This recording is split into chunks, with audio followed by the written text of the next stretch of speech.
One of the things our mentor taught us early on is to never make a financial commitment on a high check. And if you're going to make either pay cash, or if you're going to get involved with a payment, whether it's a car or a house or whatever the payment is, base it on your average last 6 months.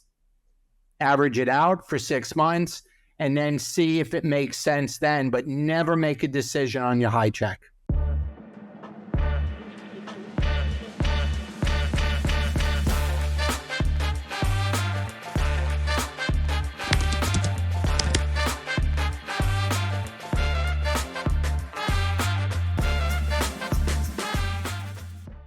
All right, guys, I'm excited for this episode of The Freedom Factory. I've got a friend of mine here, Bobby Wagner, that's going to be sharing with us. How you doing, Bobby?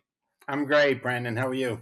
Doing good, doing good. So I've known Bobby now for several years, was introduced to them probably, time goes by fast, maybe 4 or 5 years ago. And right away knew they were walking the walk, as we say, because you can tell when you've walked the walk, you can tell when others are walking the walk. You can tell. So I know what they were saying was true, and I'm excited for all of you today to get to hear from Bobby a little bit of their journey to becoming professionals in network marketing and doing so for a long time. I think that's what everybody wants. They want to become professionals. They want the ultimate income, the ultimate lifestyle, which is what we get from network marketing. But they also want to be able to know how we did it, because that's really like the $1 million question. So before we jump into that, Bobby, why don't you give everybody a little bit of a background? Where are you from? Kind of a little bit of your background. So my wife and I grew up in Patchogue, Long Island. We met in the 8th grade. We we did, we met in the 8th grade. My dad was a police officer, and my mom was the stay-at-home mom. And we were friends through high school. And shortly after high school, I asked her out on a date, and 3 weeks later, I asked her to get married. Oh, So wow. Wow. that'll be 44 years in Can you August. always make decisions that fast, Bobby? So sometimes, but God put her in my path for a reason. There was no question about that one. That's the greatest blessing of my life. But growing up, I guess hard work was what was preached in my house. We'd never heard the word college or going to college after high school or anything like that. It was, you had to work hard to go get what you want. And I always watched my dad work 2 jobs. And when we got bigger, I noticed my mom started doing some work out of the house too. So blue collar, hard work house, Brandon, is basically what it was. Yeah. Okay. A lot like ours.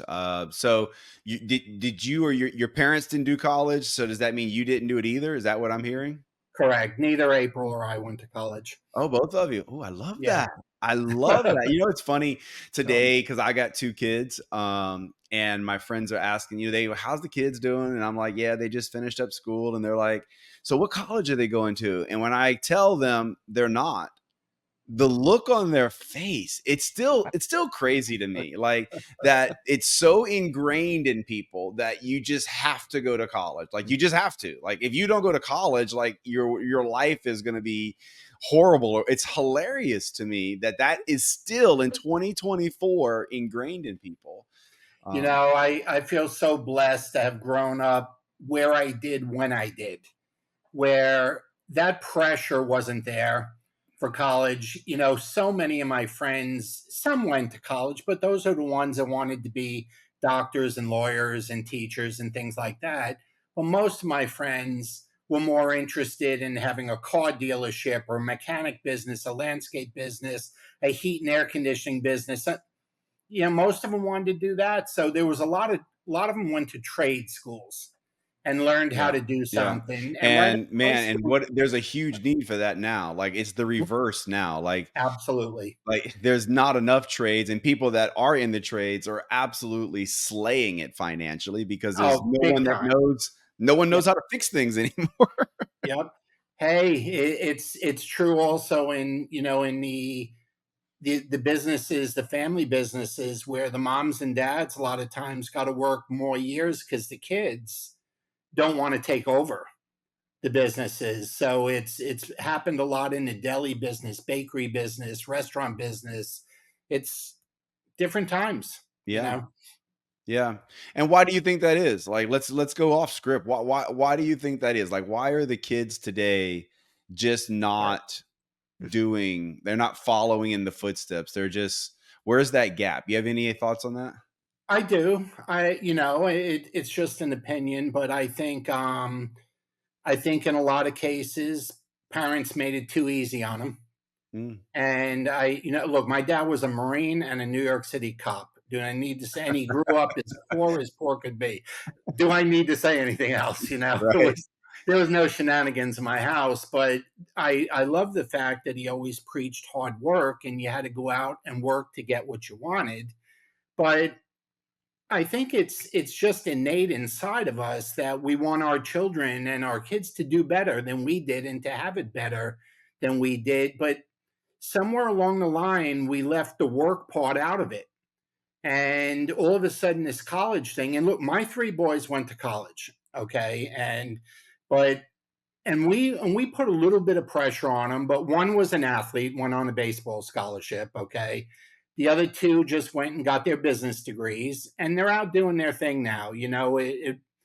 So I guess because we didn't go, we wanted them to have an opportunity to go because the word college never even came up in our house growing up. Mhm. So, but they're all out doing their own thing now. But I think we made it too easy for them. Mm, You interesting. don't learn lessons in life from having everything handed to you made easy. You learn lessons in life from failure, Man. and you learn from your mistakes. And at least we did, you know. Yeah.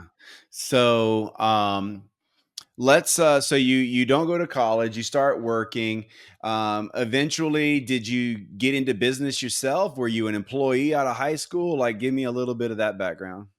I always worked two jobs. I worked full time during high school. I worked in a deli. I would open up in the morning, get the salads and everything ready, prep all the food, and then I would go to school. Um, and then when I got out of school, I went back and I worked the night shift and closed up at night. So I worked in a deli and a bagel store in high school. But my last year as a senior, my dad had the opportunity to get involved with a picture frame business with somebody he met on the job. I think somebody broke into a place and he was the cop working and he met the guy and one thing led to another, but they needed somebody to make the picture frames and eventually run the place. And that's what I started doing when I was a senior in high school. And about a year out of high school, I decided to start my own. And Okay. I went into the picture frame business. I was about newly married. We had just gotten married. We had just turned 20 and I started that. Wow. So 20 years old and you jumped into business. I did. Did I it did. require you getting some money to back you? I mean, it had to be. No one gets into business for free. Like, you had to have some backing somewhere. I had saved a little bit of money. We had I'd gone to auctions and bought the equipment at auctions. And, I did it on a shoestring. Back then, it would probably cost me about $10,000 to get started and then not drawing any salary and continuing to buy what we needed until we had the equipment we needed. And then you start to take some salary. I mean, 80-hour work weeks, Yeah. it's, and we just had to do what we had to do. And April was in the construction industry and she worked as much overtime as she could because I wasn't making much money in the beginning. Yeah. Yeah. Yeah. So how long did you do it? We had a good run. We did it for 12 years. I ended up getting into the art gallery business and I was making the picture frames. I had galleries around Long Island and we had like 12 good years, but I had some big wholesale clients that I'd done business with for years, and they didn't pay their bills in that last year, and it was about $250,000. And back in 1992, $250,000 was a lot more than it is now, and it bankrupted us. Wow. So in the middle of going through that is kind of how I got introduced to network marketing. It Okay. was Interesting. Interesting. really So interesting. in the depths of financial despair is Yes. interesting. That's my story as well. Like 2008, 2009, the financial real estate crash is when I was introduced to network marketing. And without a doubt, it played into our success. So this is 92 when this happens to you. Yep. And what happened is, I had gone through whatever savings I had. I'd gone through retirement money. I'd used whatever credit cards I had, and I just didn't have an answer on how to save it. And this guy walked into my factory and needing to get something framed. And it was a magazine of another network, a network marketing company. And everybody looked real successful, real good. He was a real estate guy. He had a nice suit on. He had pulled up in a Mercedes. And I just started asking questions, and you'll love this one. I invited myself to a meeting. It still hasn't happened to me, Brandon, but I did invite myself to a meeting. Do Crazy. you do you believe that do you believe that when you've seen people come in network marketing from different scenarios, do you believe that when someone comes in the way you did or I did, that sometimes that contributes to their success? And the reason I'm asking you that is like you'll know this, one of the biggest reasons people tell us all the time that they're not going to do this is because they don't have any time or money. Usually, I don't have the money. Well, if everything had fallen apart for you in 92, you obviously didn't have the money, Oh, no. right? So that's what's interesting to me. So answer my question now. Do you think that when sometimes people come into network marketing, when their back's against the wall, they have more success? Yes. See, when you don't have money, you have to work, and you don't put up with as much rejection or negativity because you don't have a choice.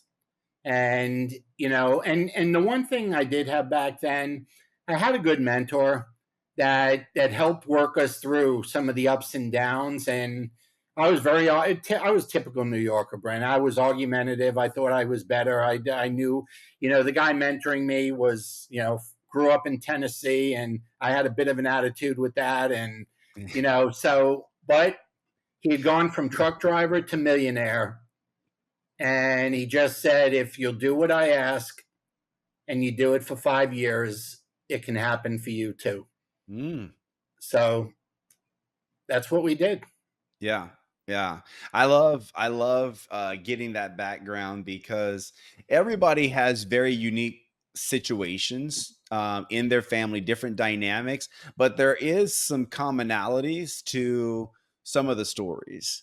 And I just know story after story of people that had their backs against the wall one way or another, and they're some of the biggest success stories. And it's just interesting to me. So if you're out there hearing this right now, and your back's against the wall, I am telling you that you should be grateful for that because there is a massive opportunity for you to have success in this industry because it doesn't require that you have a certain education. It doesn't require that you have certain parents. It doesn't require you're from a certain area, a certain color, a certain age, a certain gender.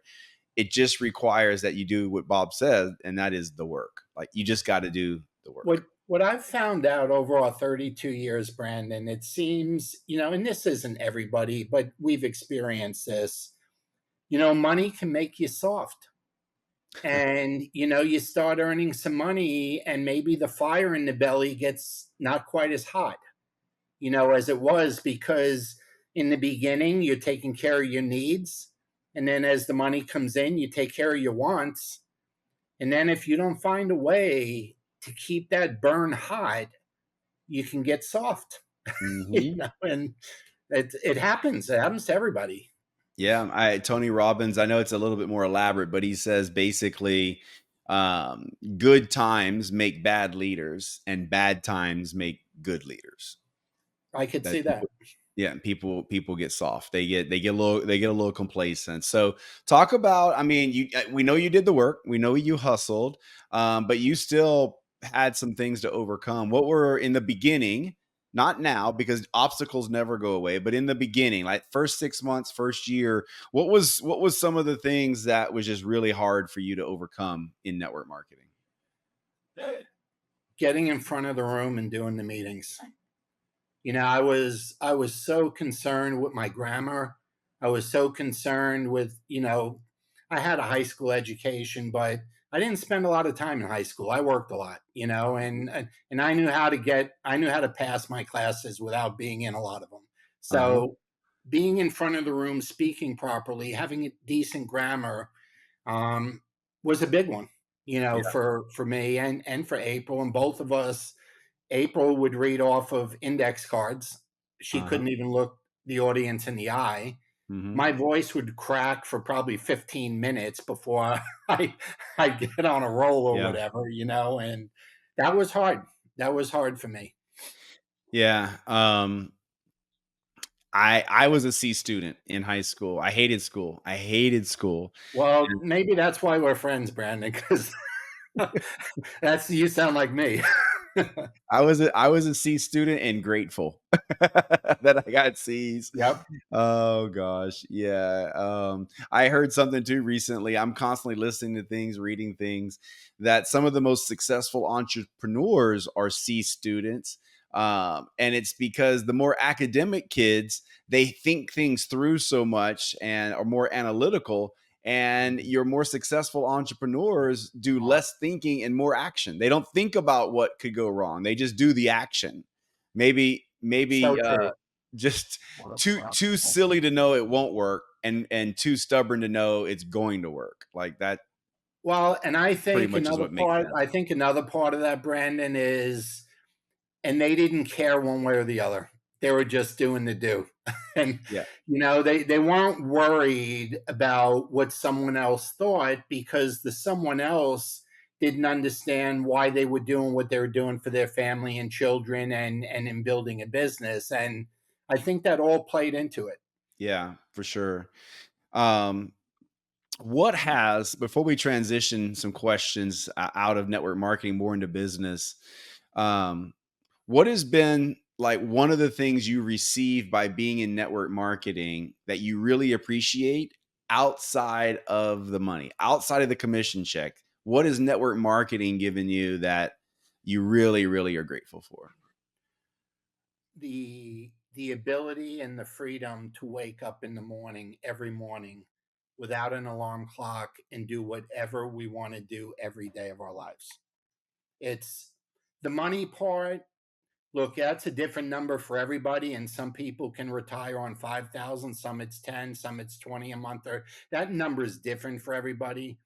But the freedom and the traveling the world is great too. I'm not making light of that, but I have never and will never take for granted when I get up in the morning that I don't have to do anything unless I planned it and want to do it. Yeah. Well, I love that response. This is the freedom factory, and that's what it's all about. It's what it's all about. That's what people want. When people come to me and they say, I ask them, "Why are you doing this?" It usually revolves around freedom. They want more choices. They want choices to do what they want to do, that the traditional business has not given them. And that's what I love about network marketing is that it actually can give you everything you want. And I don't care what it is. Is it more time? Is it more money? What it can give you all those things, because of the scalability, the way we get to scale and how we get to earn. Um, what do you? On that topic, Brandon, it's funny. I had a conversation this weekend with one of my boys over the weekend for Mother's Day, and they were asking about Grandpa, my dad, and I lost my mom about 5 years ago, and I didn't think Dad was going to make it. They'd been married 67 years, and I I just he wanted to go with her. Yeah. He didn't want to, but he found the will to live, and I'm the oldest, and I've become the caretaker. Mhm. And the only thing he wants is to be able to continue to live in his own house. Mhm. And I was thinking what a blessing it has been that I have the ability and the freedom and the resources to take care of him. He lives a half hour away. He doesn't live, with us or anything, but it's been such a blessing to be able to take care of him and allow him to do what he wants to do because my siblings couldn't do it. And, you know, and I would have never given that a thought 30 years ago. Okay. But when I look at what this has done now, I Mhm. think, it's just been a blessing that I'm blessed to be able to do it and not have to do the nursing home thing or the assisted living thing, and to let him live it out in his own home. Yeah, I mean, to give him that honor and respect is huge, especially as a kid.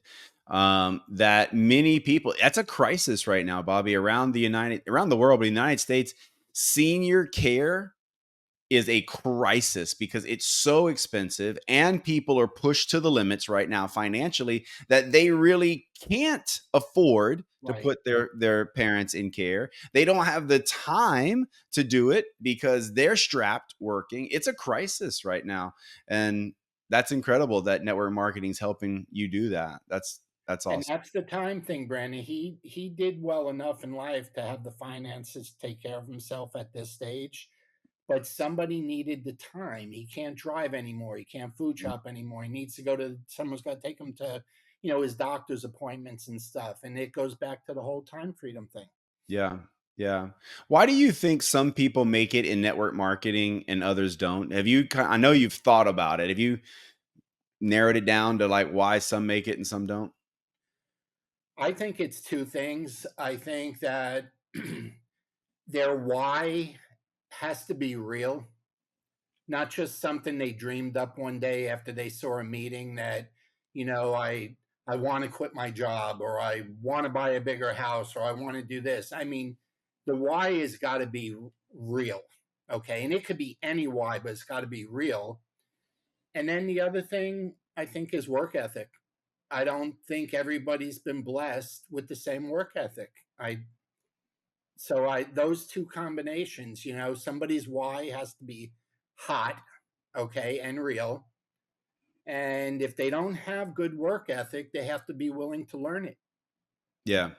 Yeah. I agree with those. I get that question all the time. And my simple response almost every time is it's really simple why some make it and some don't. And it's because most people are not willing to do what I did. That's Sure. it. You just Yeah. have to be willing. You gotta be willing. I told this to a guy not that long ago. He came up to me, he's like, Just tell me what I have to do." And I said, "You just have to be willing to do what other people are not willing to do." And he's like, "Well, what's that mean?" I'm like, "You have to get in front of a room and do a presentation. You have to get in your car and drive 3 hours in the middle of the week." Like, you and You, that's you just got 2 to open examples. your mouth and say something when the opportunity's there for it to be said. Yeah. Yeah. Yeah, You that's know, just a couple of scenarios. So, yeah, I love that. What do you think is, last question about network marketing.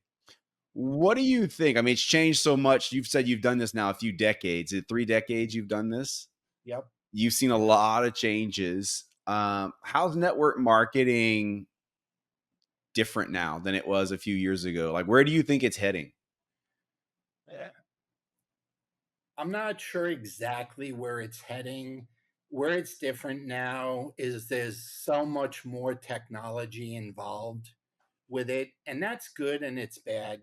For the older folks that aren't so handy with technology, maybe not so good. Like, 32 years ago, actually, when we got started, everything was in person, Mhm. whether it was in a home, in an office, or in a hotel room, or wherever it was, it was in person.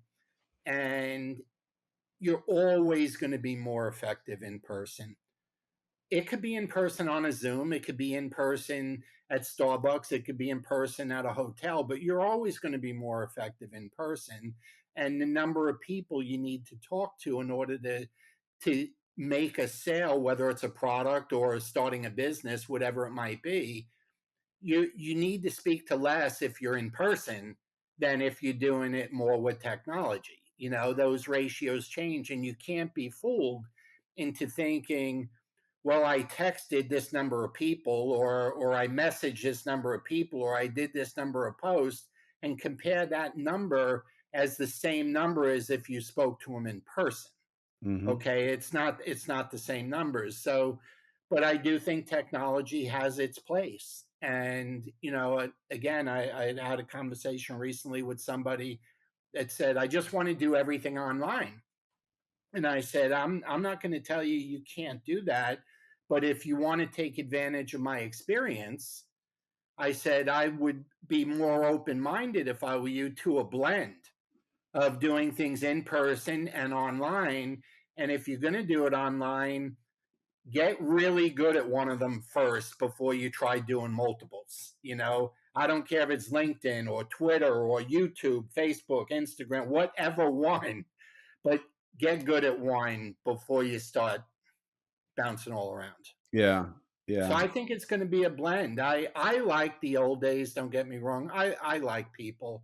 I like getting in front of people. I like them to feel me, and I want to feel them. And I don't mean touch. I mean just get the vibes both ways from them. I like that, but I think we're in the future. I think we are living the future. AI is not going away. It's just coming in, and I think it's going to be a blend. I really do. For to get where you are to do the things that April and I have done, it's going to take a blend for a new person getting started now. Yeah. I appreciate you saying that. I mean, I know you and April have sold millions and millions and millions and millions of dollars in products, and earned millions in commission. I know you have, without even knowing you telling me. I know you have. And for everybody hearing this, if you haven't sold 20 million, 50 million, 100 million, $200 million in product, you might want to listen to someone who has.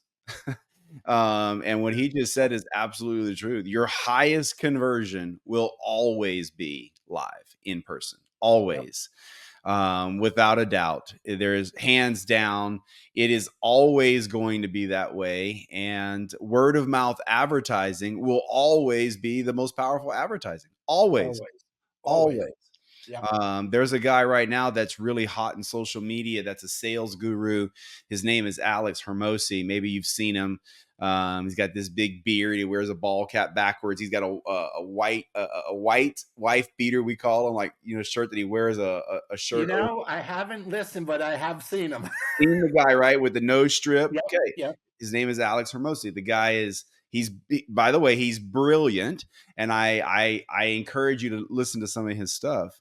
And he just said, and he teaches people how to sell things. And he said, theoretically, if you've got a good product, all you ever need is one customer your entire life. Because if it's a good product and it works, that person will tell 5 people. And then those 5 people, Yep. if it works for them, they will tell 5 people. And then the 25 is 125, and the numbers. And when he said that, I'm like, people make fun of us in network marketing sometimes for showing that 5 by 5 by 5 by 5. They're like, oh, that's so stupid. It never works that way. And then you got a guy like this. Right. It got me in the business, but only it was 10 by 10 by 10. It was from 10 to a million. It's the thing that got me in. Yeah.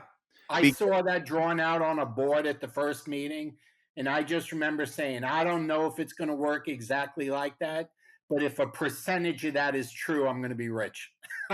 I'll never forget it. Exactly. I did the same thing. I saw the 5 by 5. And when it got to like 30,000 in income, I'm like, if half of that's true, that's still 15 grand. Yep. If half of it's true, that's So still, true. yeah. And so never is word of mouth advertising going to be replaced by technology, ever. AI is incredible. The reach of social media. Recently, I had a video, Bobby, that went viral, like 1.8 million views on it. And, people, I think that's such a big deal, and it's so great. And it can have its advantages. I would take, I would take a conversation with one person that sees this and it will do what I do, over 1.8 million views. Give me that one person that will go Do do you me. remember when we were confined in Hawaii for COVID? We couldn't get out of our room. Do you Yeah, remember that? yeah. Okay.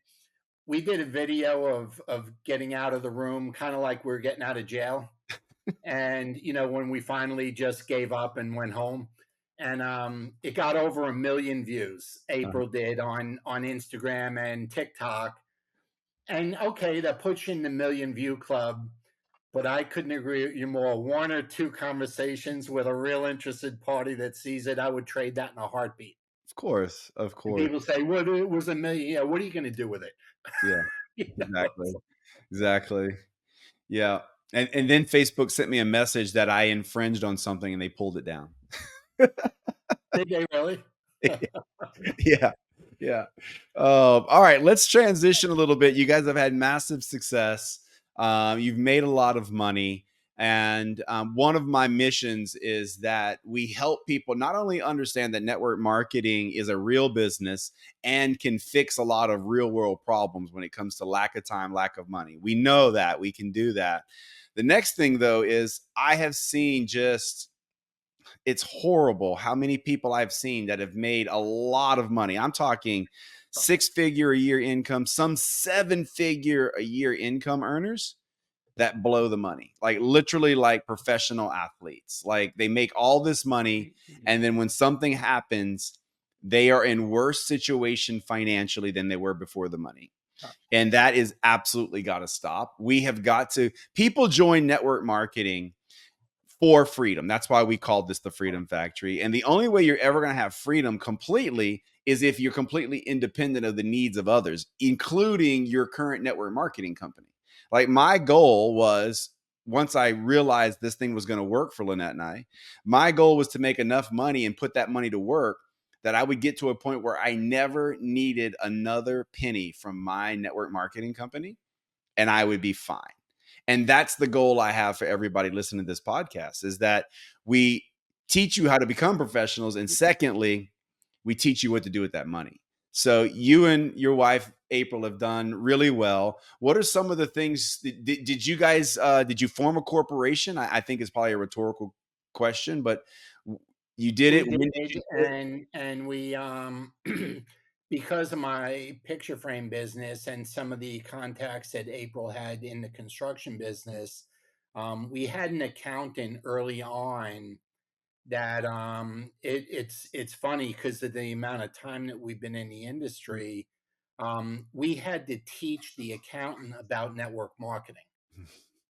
Like they knew accounting, but they had no idea about network marketing. And do you know we still have the same one? Really? Yeah, because well, it's so much time, and this is something that April does. This is kind of her side of things, but so much time was invested into this firm that even when the original accountant we were using retired a couple years ago, she was able to train the next person that was taking our account. So I would say, to the folks out there, it made sense for us to start a business. The deductions that came with starting a business made sense. And we did I think we were originally a subchapter S, and then an LLC when we moved to Florida, Okay. which is about 20 years ago we moved from New York to Florida. So um but we've had an accountant the whole time, and obviously that same accountant does all personal, stuff too. But Yeah. it made sense to do that, you know. When we made the move to our current CPAs, and I was sitting down with them, and they asked us what we did for a living, we told them network marketing, and I mean, we laid everything on the table. They had our incomes and everything, and they're like, "You mean like when you invite people to your house and you do meetings?" I'm like, "Well, yeah, that's part of it. We do meetings everywhere." And he's like, but like, what do you do full time? Like, what do you do?" Like, And what's your job, right? yeah, and I'm like, it's what I just told you. And he's like literally looking at our income and he's looking back at us and he's like, "Are you telling me this is all you do? This is it?" And I'm like, "Well, that's the main source of my income. Yeah, that's what I do." And so it's still like it's really hard for people. So with that being the case, do you think it's wise for people that are out there to work with their current CPAs, because I bet you, don't you agree that most people right now that have a CPA, that CPA knows little to nothing about network marketing? Absolutely. You need to train them and explain to them and show them. I couldn't agree with you more, Brandon. They know next to nothing. Yeah. So not only do you need a CPA, you need one. And I like to say a tax strategist. Like, I would rather you have a tax strategist that then just tells the person that has the pencil what to do, right? Because the tax strategist is going to be the one that really can help you engineer your financial future. Like, in my opinion, like the way I work with my tax folks is I tell them my threshold, my tolerance for how much of a percentage of my income I am willing to send to the IRS. I have a threshold. And he goes, okay, like if that's your threshold, then we're going to have to do these type things Right. to get Right. you to that percentage, right? Because theoretically, you can get to zero. I'm not preaching that. It's almost a full time job for me to be in the income tax bracket that I'm in, to stay there instead of paying 50% of my income. What are some of the things you think people could do? Like, if it, you have any suggestions? Like, if someone is a CPA, you have any suggestions of how they could educate their CPA? I think a lot of it has to do with as your income grows, you need to make adjustments along the way. I think a person needs to be willing, if they get too much resistance from their CPA, I think they need to be willing to find a new one. Somebody more open minded that understands.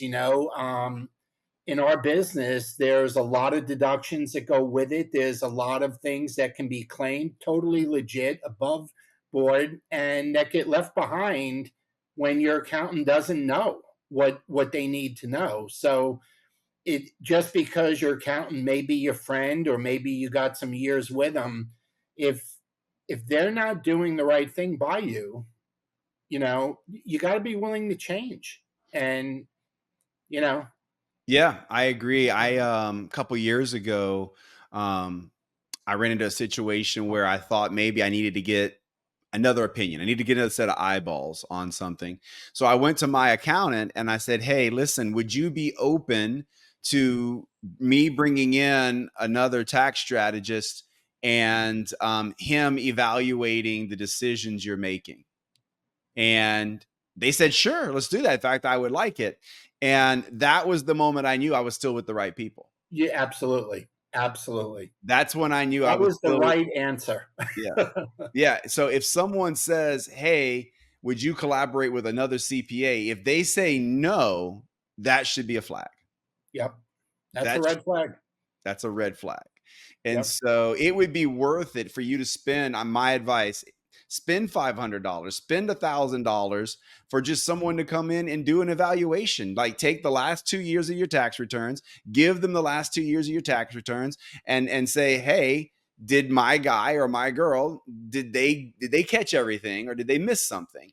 Right? Spend that money, because chances are maybe they missed something that could have been three or $4,000 more in your pocket, and that pays for their fees in the first place. Well, and I think, one of the things our mentor told us, Brandon, early on when it comes to, you know as well as anyone, just like we do, in the beginning years, your checks fluctuate up and down like crazy. You get big checks, and what people don't understand is the big checks come because a lot of work went into doing what you were doing the 2 or 3 months before. And then all of a sudden, a lot of things come together at one time. You get a big check. Well, then that's like a lot of new people getting into business. Well, now that's going to require your time again with training and support and getting them up to speed. So, one of the things our mentor taught us early on is to never make a financial commitment on a high check. Mm. And if you're going to make a either pay cash, or if you're going to get involved with a payment, whether it's a car or a house or whatever the payment is, base it on your average last 6 months.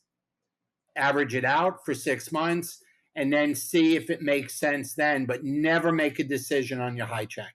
Boy, I love that advice. Thank you for sharing that, Bob. That's great advice because I've seen that happen before. And it's easy. It's It's easy to easy. get caught up in that excitement. Like, And, okay, here we and we've go. all made our mistakes along the way, but it's very easy to get excited with a big check and want to go buy a big item. Yeah. You know? Yeah. Yeah, I remember, when I got into network marketing, I had my dream pickup truck, that I had to sell, Mhm. because it was I was literally putting $100 in cash every 2 days, $100 every 2 days in this truck for fuel. The fuel This was back when fuel hit $4 a gallon in 2008, Yep. and I had to get rid of this dream truck. It killed me, and I bought a Honda CRV, okay? And Wow. That's a met this big switch. this and it was a 4 by 4 truck. And It you're was a big huge. guy. That's a big switch.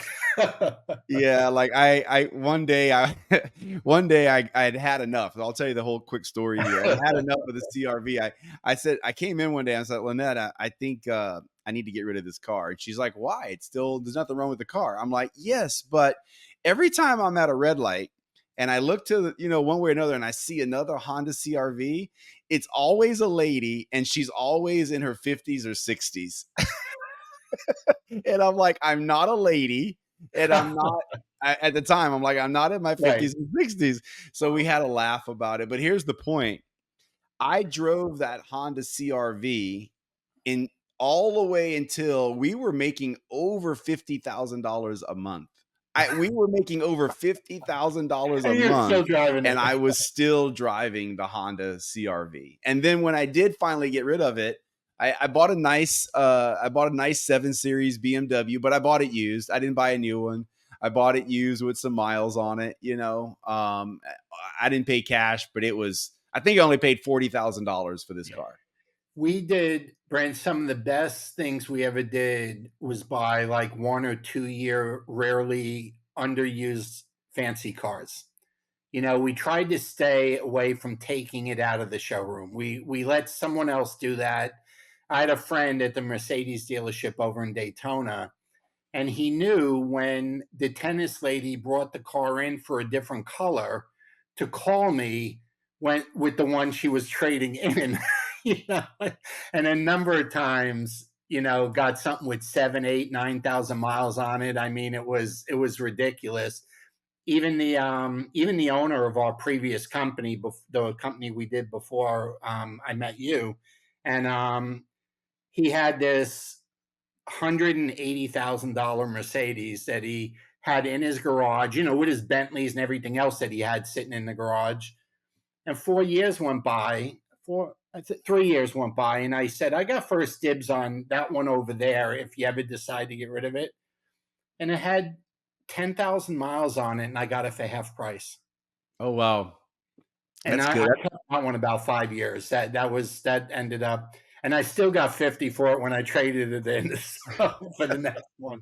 Yeah, that's another piece of advice. If you can stay out of the showroom, folks, and just you can save yourself a chunk.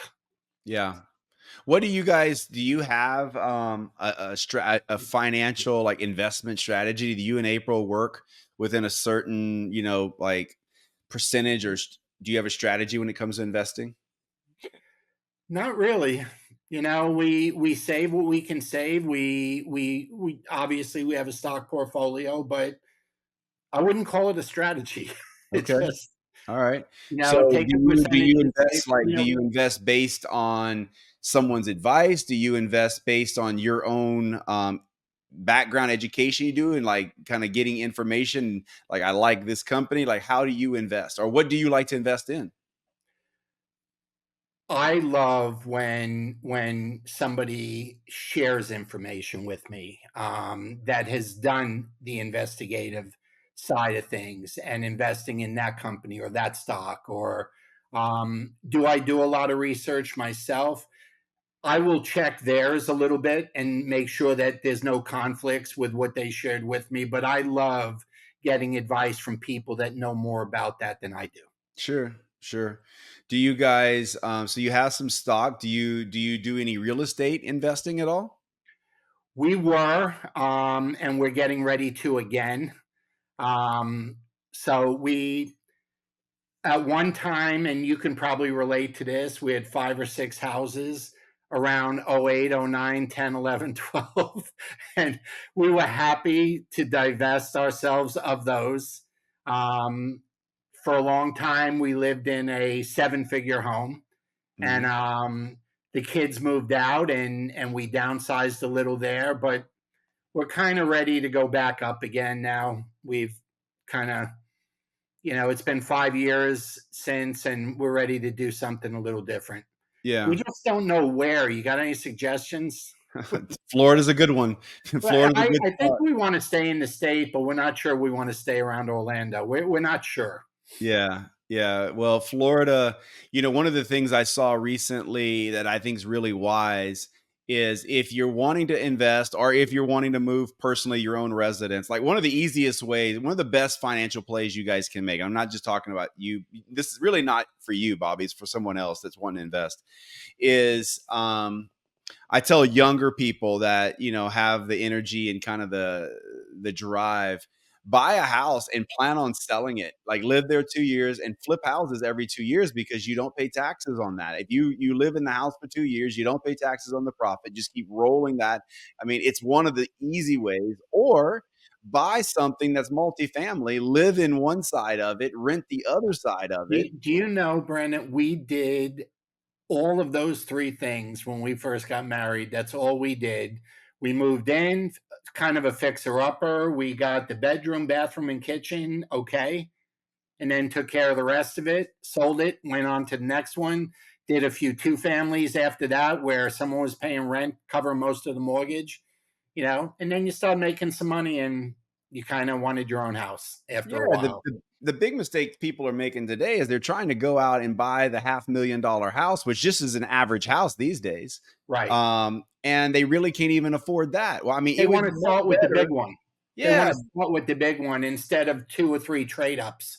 yeah, like just go buy a duplex that's 600 grand or 700 grand and then use that money, the rent to pay for the mortgage. Like it just makes so much more sense, right? Like so real estate, I love the real estate play. It's one of the investments I really love, but to answer the question, what you want to do is if you're wanting to invest in real estate, one of the smartest things to do is find out where people are moving.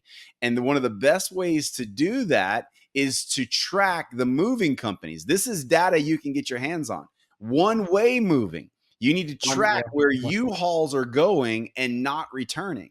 And right now, of course, they're going to Florida, yes, they're going to Texas, yep. they're going to North Tennessee, Carolina and Tennessee, Tennessee, South yep. a little bit to South Carolina, and they're not returning. Like they're going to those states, and so I believe if you invest in those states, you're good. But to answer your question, Bobby, I think knowing what I know about the state of Florida, anything on the water is insurance.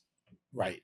Anything on the wall. Now you got to pay for the physical insurance, but from a financial standpoint, if you have waterfront in Florida, I think it's one of the safest investments you could possibly make I because agree. they're not making any more of it, and it's still compared to waterfront in California, or waterfront in Connecticut or New York. You can steal It's still a properties. bargain. Yeah. Right. Yeah, absolutely. Absolutely.